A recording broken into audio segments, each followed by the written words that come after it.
You know, it's been quite a while. Let's before we get into like the auditioning and getting started with the production, could you tell us a little bit about your upbringing with the arts or performing?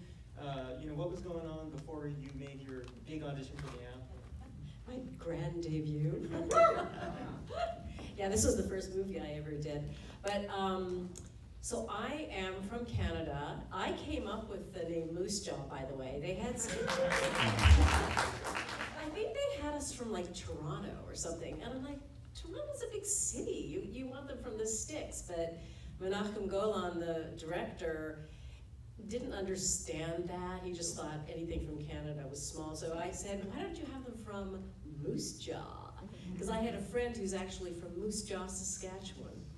And so that stuck, and they mentioned it many times, which I love. I love that. So anyway, so I grew up in Edmonton, Alberta, in Canada, and I was a dancer. I trained as a dancer there. I was in a company called Synergy. We toured around a lot, and when I graduated from high school, I moved to London and trained at a school called the London Studio Centre, which was a performing arts school, but at that time, they just opened. They've expanded. They're a huge school now, but it was primarily dance, but they also offered acting and singing and all that stuff. And I also did, you know, theater in school my whole life. I've always been pretty animated, and my mother kind of picked up on that, and she kind of, because I come from a very academic family, and that was not my forte. So my mother really is responsible for me getting into performing in general. So yeah, I started out, my plan was to be a dancer, and I went to London to dance, and literally one day I was going to class, and a couple of my fellow students were kind of going in the opposite direction, and I'm like, where are you going? You know, class is that way. And they said, well, we heard about this audition, and so we thought we'd just go ahead and see what that was like. So I decided to tag along, because I'd never done anything like that before outside of Edmonton. And it was a cattle call audition. Nigel Lithgow was the choreographer. He created like So You Think You Can Dance and a bunch of other things like that. He's made a huge name for himself, and I think he kind of tries to separate himself from the show. I don't know why.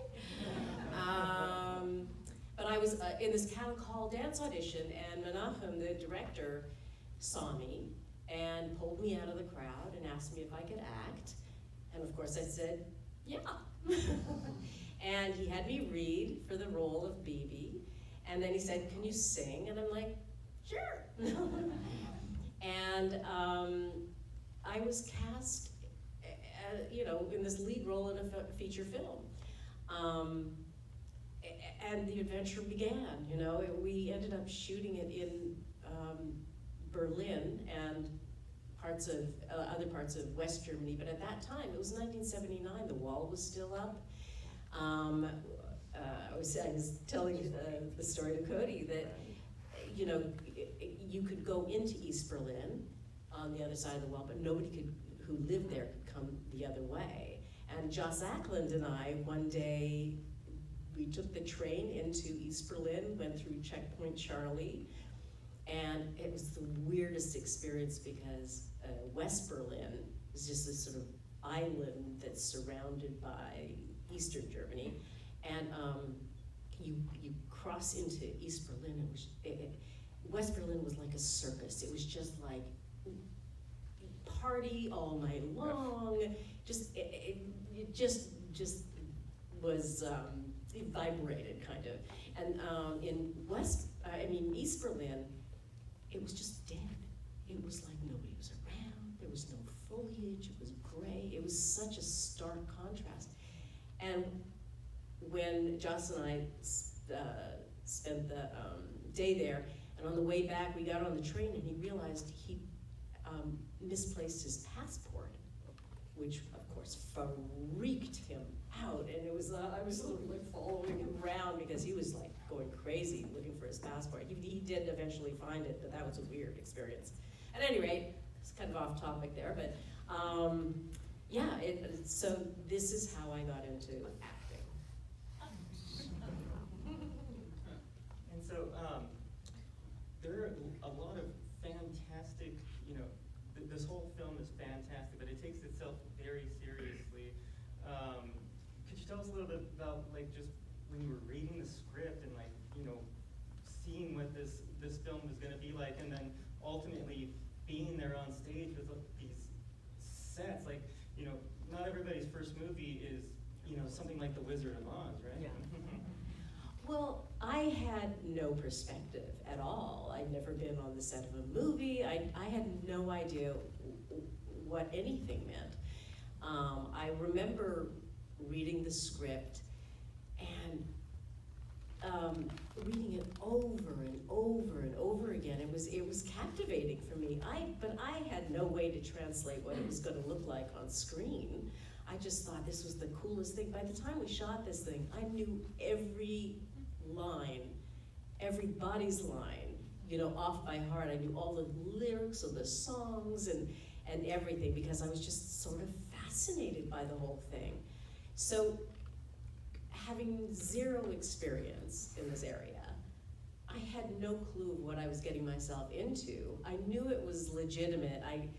Through the school, London Studio Center, they introduced me to an agent, so it was sort of legitimized in my mind that way. I wasn't just going into this thing blindly. I mean, it was a legitimate feature film. The budget was pretty large. It was like something like $5 million, and in 1979, that was quite a bit.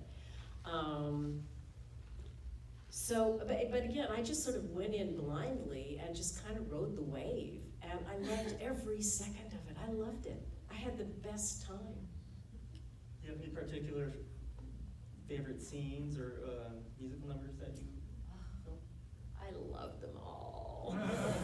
I loved Cry For Me. I loved all that stuff, standing in the wind. They kept saying, stop sort of bouncing up and down to the music because it looks really weird. A little sexual, maybe.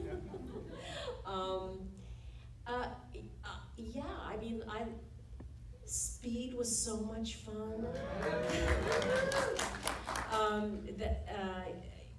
That was really challenging because I had to wear these boots, and literally the heels were like 4 or 5 inches high. And it was really hard to keep your balance, and we shot it over a couple of days of just dancing all day long. And for years afterwards, I had no feeling in my toes. For some reason, because of, I'm sure there's a reason, but I'm sure it was the pressure on my, feet cutting off my nerves or something. But it was again, really super fun to do. I mean, I was living like this vicarious life as a rock and roller. It's super fun. And now, out there, you have a lot of cool photographs from your different movies, including this one. One of them's from a deleted scene. Yes, well, I appear briefly when they do the hell scene, I appear briefly in this bodysuit with the sort of strategically placed flowers, but it was like a skin-colored bodysuit.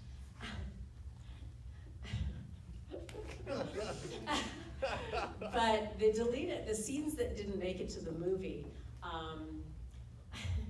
were, because there's this sort of Adam and Eve kind of story going on, very subtle, I think.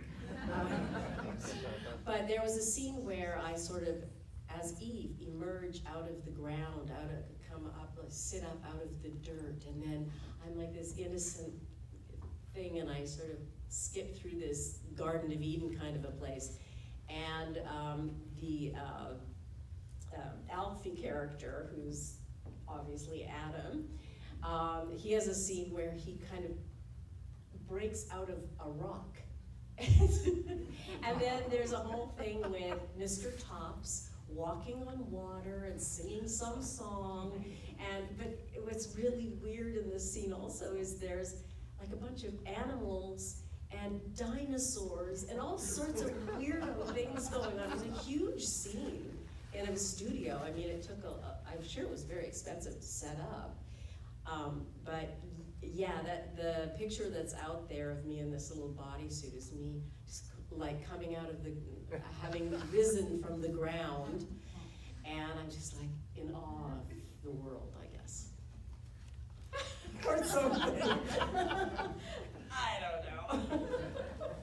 And I'm going to take questions from the audience in just a couple questions. So go ahead and think of any that you might want. I'll go run out there with the microphone in a little bit. So this film from 1980, sometimes people ask people, hey, do you all still hang out? And usually the answer is no, because people move on to projects, but you still keep in touch with a lot of the cast in this. In this one, in The Apple?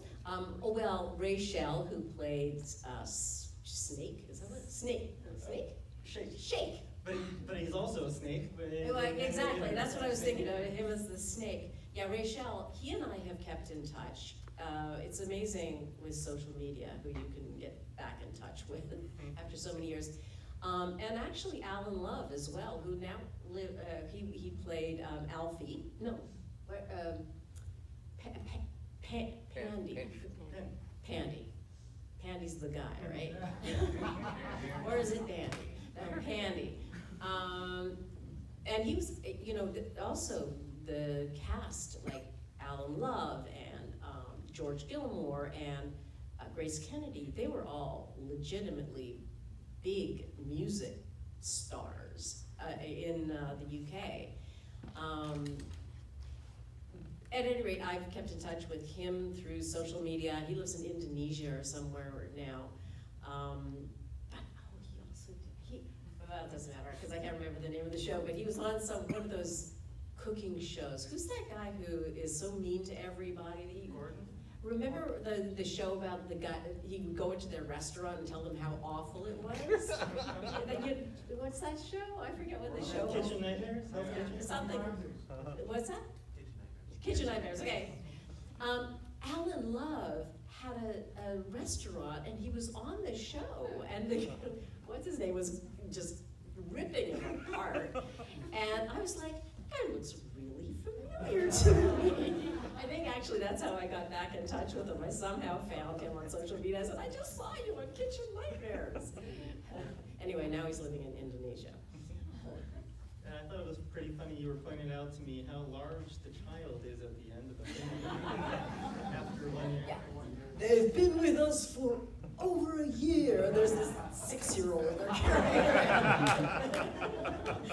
That was the son of Kobe Recht and Iris, who Kobe appeared as many different characters in this, but he was responsible for a lot of the music and things like that in the movie. But that was their kid. We needed a kid, so they said, take ours. Did you get to take anything home from set or wardrobe? I did. Actually, I took quite a bit of wardrobe, like the boots and things like that. But I have to say, I don't know, I don't have many. I don't know, I've moved so many times that they just, at some point you're like, do I really need to carry these things around with me? I kind of wish I had something, but I have a ton of photographs of things. I just recently put together this whole Apple album of photographs, like big, huge, hard copy photos. It's sort of fun. More book. You go on the convention circuit. Do you see a lot of people coming up with costumes and all sorts of? Well, only once did someone come up with costumes. It's fairly rare that people will say, I love you for the apple. But one girl just showed up in the Speed outfit. Like same fabric and everything. And I was just like, it was amazing. And I have all these pictures of her with me. That was a number of years ago. It was like, I don't know how many years ago, but it was a while ago now. But yeah, it was very cool. And also the film has been screened at the Lincoln Center in New York, like twice. One time they had all the BIM marks for everybody. I was saying to Cody, I said, we should have made up a bunch of BIM marks. There is a couple in here, by the way, who have BIM tattoos on their arms, and they're permanent. I was like, those aren't permanent, right? No, where? We've been talking about it for 15 years. So wow, that's the ultimate compliment as far as I'm concerned.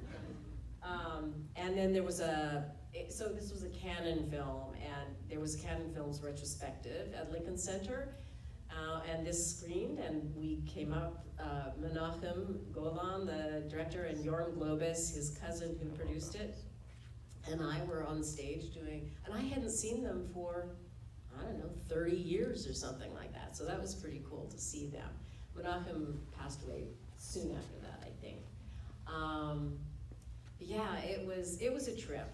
And also just, so the genesis of this whole thing, so to speak, is, sorry about that, is Menachem was a very, very successful filmmaker in Israel, and he wanted to break into the American film market.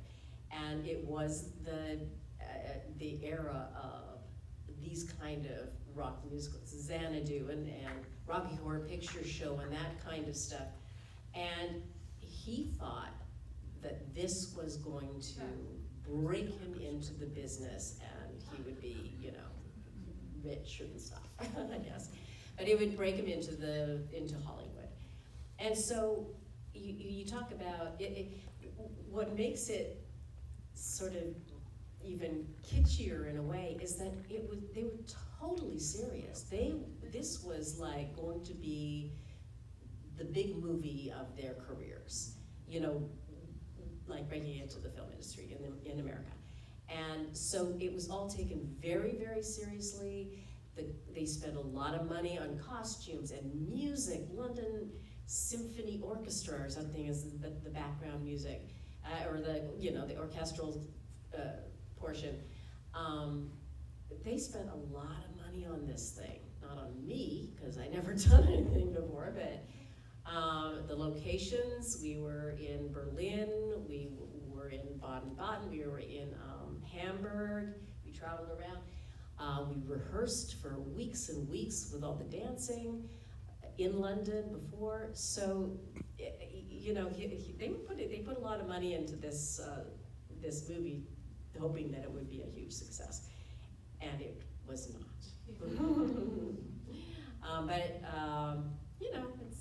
It's got its own little iconic thing going on. That's all right. That's all right. You know what? I love it. I love it. I can't help it. And you love it. Yeah. I think those audience questions for now. That one popped up first, and then I'll come back right around. I can project. Did you get to know Bulldog at all, and any romance there? Yeah, Derek Deadman. Yes. Oh my gosh, we became really good friends for a while there. Yeah, he was a great guy, a terrific, really super nice guy. Hi, Mary. Hey, hi, Brian. So, as you said, they took this film very seriously, and it didn't get very well loved in Hollywood. I read in the Electric Boogaloo documentary that they threw, records actually at the Straight and whatever too. But obviously, you have cult fans, and this is a cult movie with like Lost Horizon, Can't Stop the Music, Grease, Phantom of the Paradise. Why do you think that this falls in the same category as all those? Because obviously it does, in my mind. Why do you think in your mind does it fall in the same cult category? That's a good question. Well, I think for its day, for instance, it's very kitschy, but I mean, for instance, the music I think was, actually, I loved the music in the day. It was really, really well produced, and the people that wrote it and arranged it and all that stuff were very, very talented. There's something about, like, if they were trying to be kitschy or whatever you describe this as, it wouldn't have worked, you know? And the fact that but there was also a lot of humor involved with it, you know, obviously. Some of the, especially at the very beginning, you know, she's made for me. These people dancing in the background cracks me up. So, I mean, I think it appeals to a very specific audience. You guys are wacko, apparently. But it really does. I think that people just, it's unusual. You don't see this kind of film very often, and I think people just are entertained by it.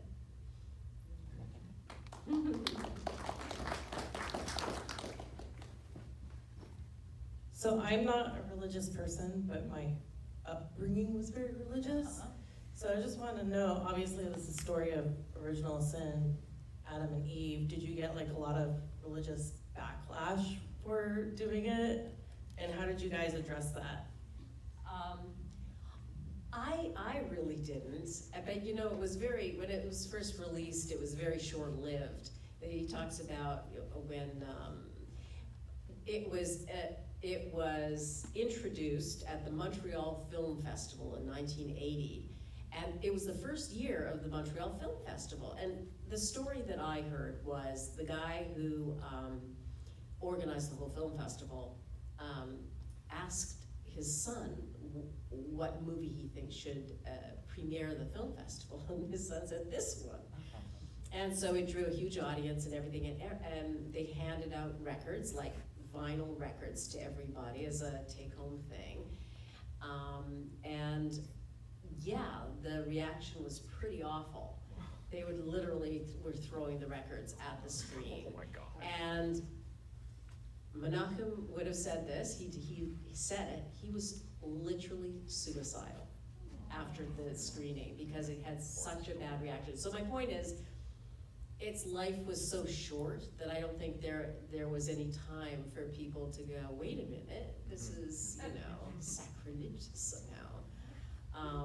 So I never felt any backlash from it.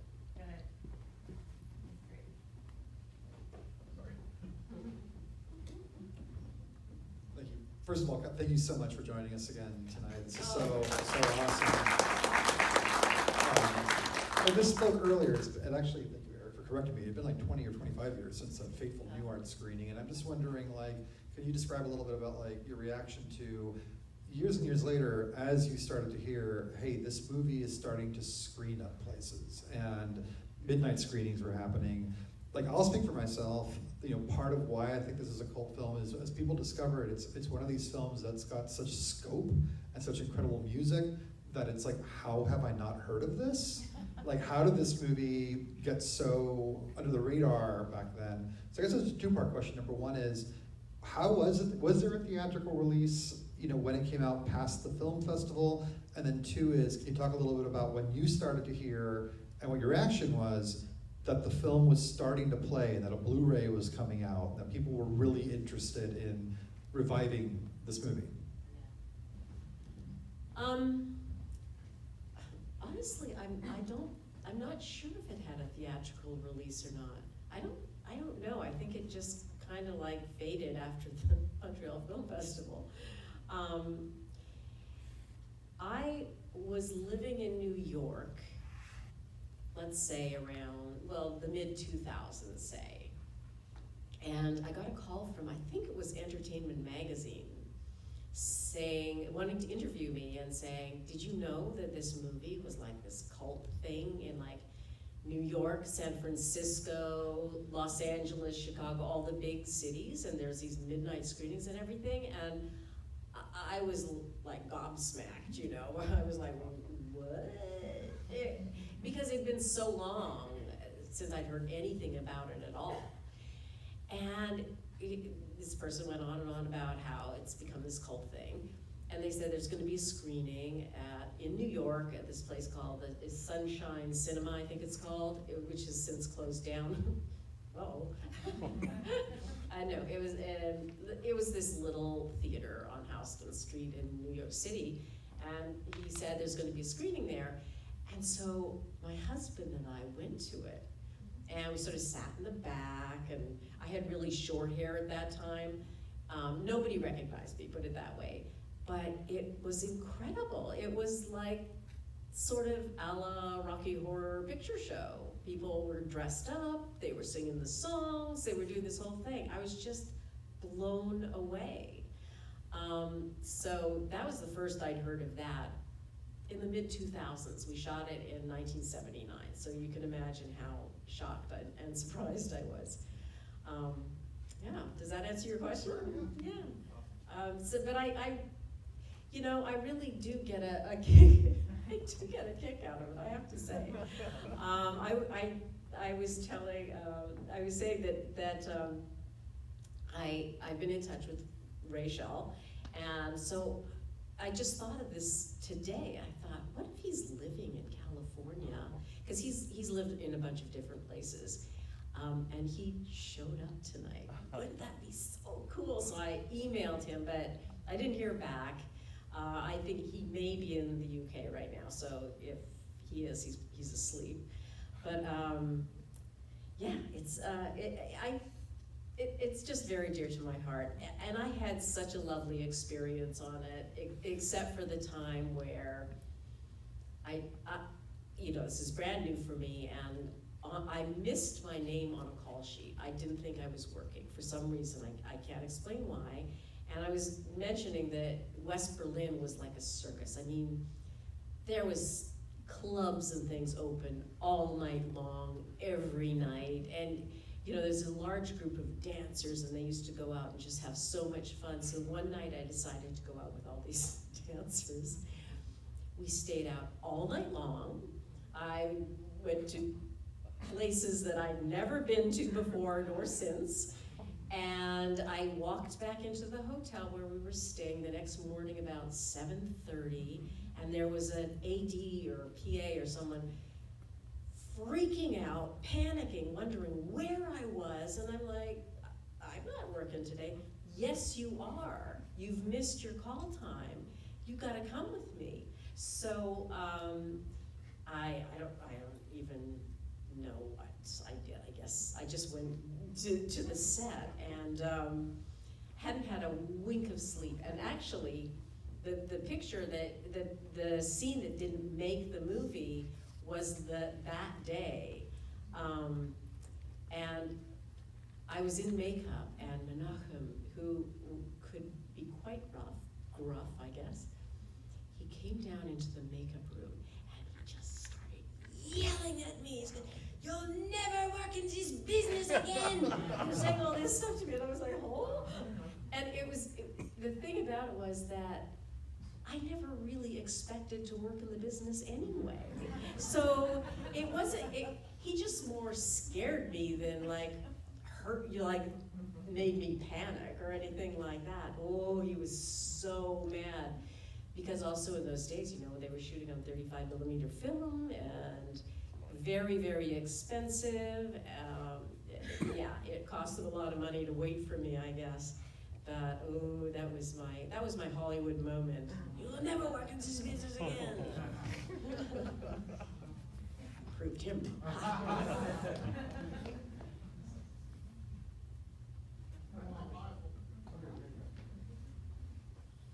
Hi, I collect a lot of physical media, and the Apple on Blu-ray is out of print. Have you heard of any new release coming out, maybe a 4K or something like that? Usually they ask to do new interviews or whatever.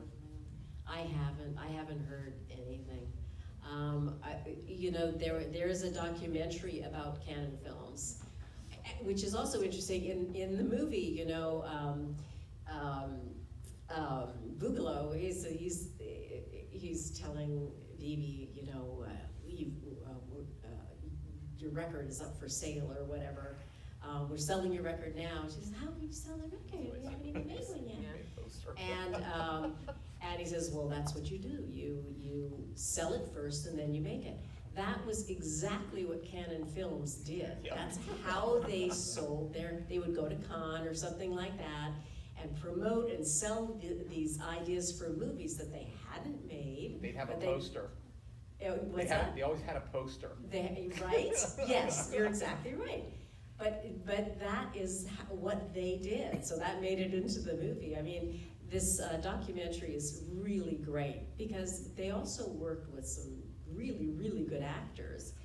And what they would do is they would come up with a concept, they would say so-and-so is gonna be starring in this, Charles Bronson or something. They would tell Charles Bronson, we're gonna give you, $10 million to do this movie.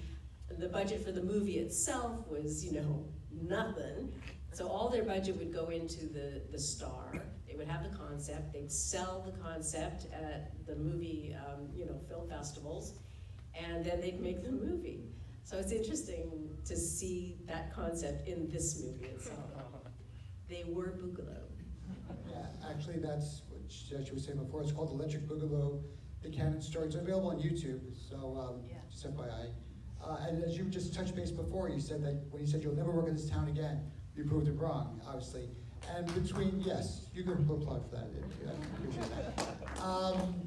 But just not mentioning the Apple real quickly, I mean, you made so many great movies. The Last Starfighter, which is Tomorrow Here, The Weekend at Bernie's, and so forth. What is your favorite all-time role that you've done in your career?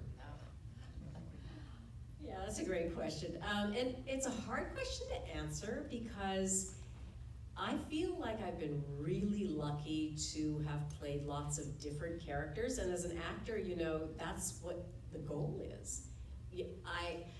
There's one concept of, you're a product and you fit into a box and this is how you're gonna get hired, and so you've gotta always maintain that sort of image and things. And my philosophy has always been, I would never want to sort of be a very specific character. I want to play as many different kinds of things as possible. And I feel like I've been pretty lucky in that. And so every role that I've done has a different approach, has a slightly different character involved. They're just different, and I love that. I mean, The Last Starfighter was just such a lovely experience. It was the first movie I did in Hollywood, and it was this sweet little movie. Nick Castle, the director, was just a lovely guy who was very empathetic to us young actors, Robert Preston. I mean, it was like a dream job.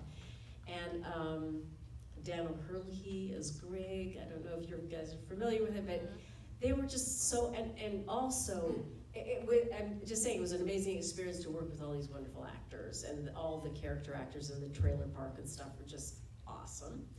And Lance Guest and I are still really good friends. I stayed overnight at his place last night. That's so cool. He's married and has a wife, so I had my own room. But no, he has a little sort of apartment in his house that's kind of separate, and he invites me to stay there if I want to. But we're really great friends, and I think that comes off in some of these movies, the relationship between the real people. You can see that there's sort of some integrity there. So that I hold dear to my heart for sure. I love Night of the Comet because I loved playing that character, Reg, who it was kind of a bit of a departure for me because I was always like the girl next door, Bibi and Maggie, and then I got to play Reg. And that was fun because I felt like it was sort of more who I am. But Weekend at Bernie's, it was a comedy, which was great. Mischief, which is another movie that sort of went under the radar a little bit, but it's set in the 50s, so that was really cool, just doing a period thing,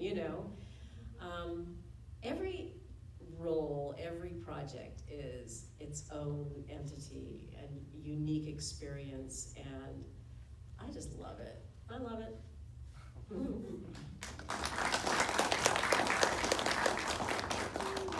Well, with that, I think that's pretty good to Oh, be. there's a Oh, me in the back. no, In the back there. there we go. Come on. Come on, buddy.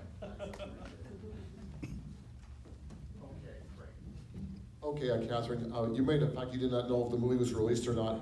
I distinctly remember the movie Apple was theatrically released in the United States in late 1980. I saw ads for it in the newspaper.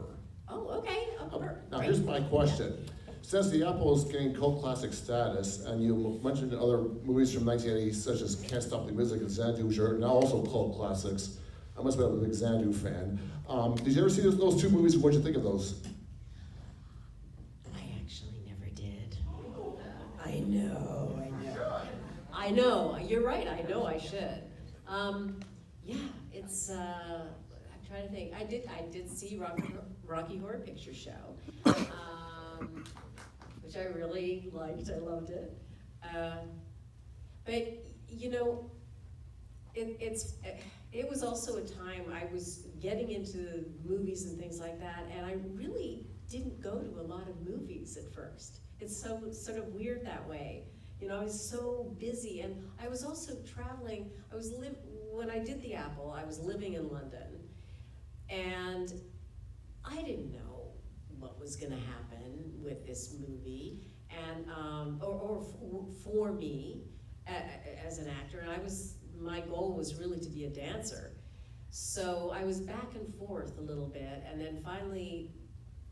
Menachem actually invited me to come to LA, and he sort of introduced me to a bunch of agents, and that's what kind of got the ball rolling in terms of the acting career.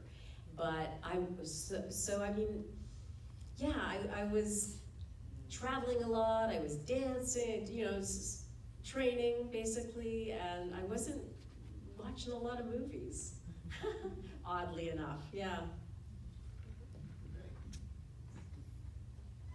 Let's see, 2 more questions, I guess. Do you have any fun Vladek Shevel stories to share? Oh, God.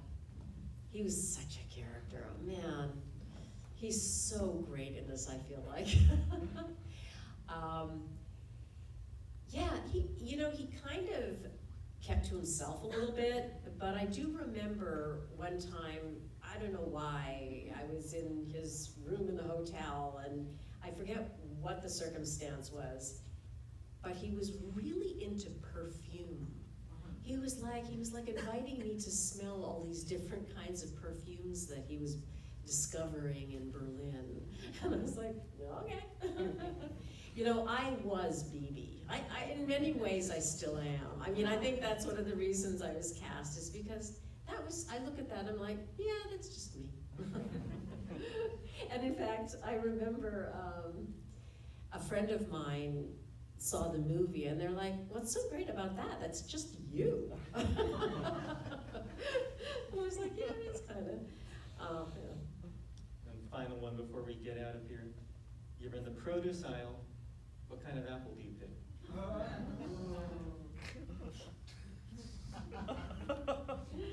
Honeycrisp. Right answer. All right, before we get out of here, where can we find you on the social media? Well, pretty much anything Catherine Mary Stewart. That's just about it. You know, Facebook, Catherine Mary Stewart. If people even do Facebook, I'm old, so yes, I do. All of them are just Catherine Mary Stewart. X is whatever. Catherine Mary Stewart was too long for X, Twitter, in the day. So I ended up just putting CMSALL, because it's like a combination of my initials and my husband's first part of his last name. So, but I mean, if you put I'm not that good at this stuff, at Catherine Mary Stewart. I try to stay on top of it and answer as many things as I can. But I mean, if you really do want to get hold of me, I have an email address, info@catherinemarystewart.com. I have a website, catherinemarystewart.com. You can always check out IMDb to see what I'm up to. Yeah, I'm about to go into rehearsals in a play, which is going to be super fun. I am excited about that because I started out as a dancer, I'm so comfortable on the stage, like just moving around a stage in front of an audience. So I've done theater before, but yeah, I'm looking forward to this. Do you have a favorite play or musical? Jesus Christ Superstar. They love it. People love Yeah, it. I love that movie because when I first saw it, again, going back to my dancing roots, I was really into dance. And I just loved the choreography, I loved the music, and I do not come from a religious background. And I was like, oh, that's what that's all about. I mean, it was literally sort of an education for me. But to this day, I just love that album. I love the movie. I really, really do. Yeah. Everybody, the Apple tonight, we're coming back tomorrow. We're gonna do The Last Starfighter. Catherine's gonna be here, Chris Hebert, as well as Lance Guest. They're gonna be doing signatures and autographs. Be sure to come back and please give a round of applause.